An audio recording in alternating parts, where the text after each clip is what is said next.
All right, sorry, quick break. I had to throw my glasses on.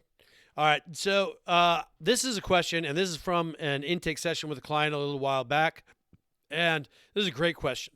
And it's so simple. I wish more people would ask it. The question is simple: is it's why does posture really matter?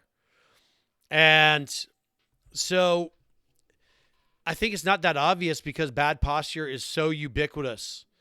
Because we get put in a chair in when we're 5 and we sit in that chair for long periods of time, and then that bad posture develops over and over and over throughout our grade school years and high school years and college years into our work cubicle years and sitting in the car, all that kind of stuff. And so we end up with this dysfunctional posture and gait that develops over time. I don't think I see maybe but a couple people every week that actually have a functioning posture and gait that I don't look at them and say, man, that person is in danger of chronic pain and issues if they don't fix their stuff. So, anyways, what the reason why, from a mechanical standpoint, is the nervous system recognizes efficiency and inefficiency, and so it does this through a mechanism that's called mechanoreception.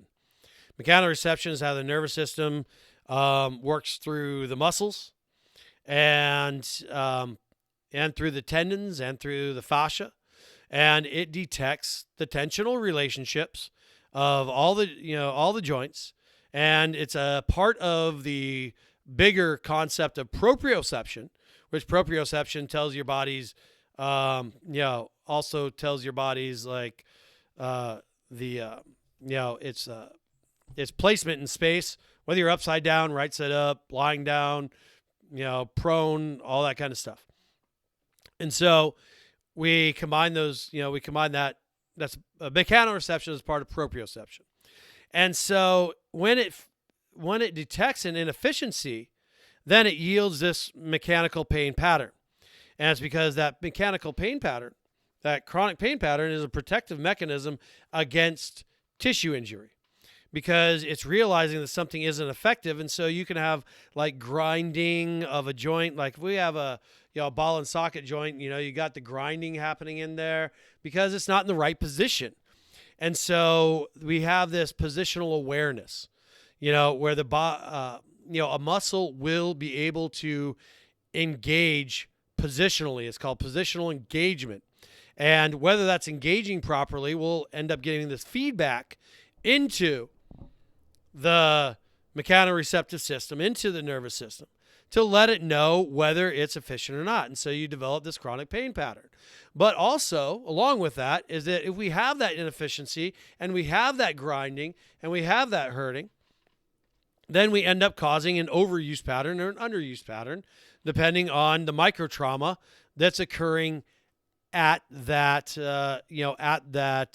place, in the body, And then the funny thing is that the body rarely, actually you'll feel it in the place, but that's usually not where the actual problem is. Let's see. So an analogy to this would be, let's say that you have a bridge, like a suspension bridge, and you have all these wires connected to the bridge suspending it. Well, those have to be in a certain balance in order to make sure that that bridge is structurally sound. Same thing that happens when your car the alignment's off. That has to be structurally sound.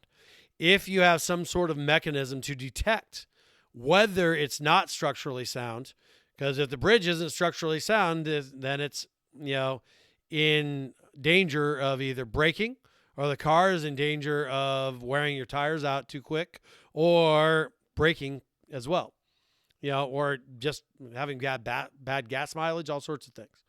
So we don't want that to happen to the bridge or the car or to your body. And that is really why, posture matters. Is what we're looking for is efficiency. Posture does have a range.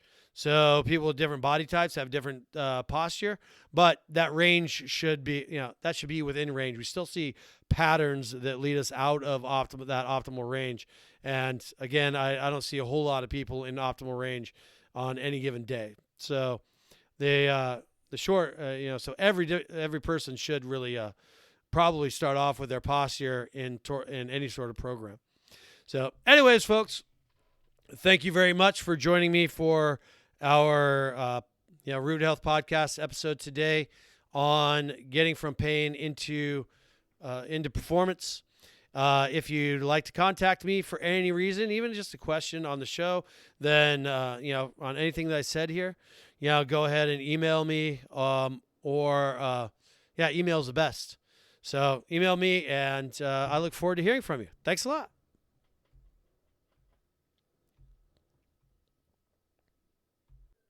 Hey, and if you found that information valuable, go ahead and click on up above and check out our Chronic Pain Masterclass.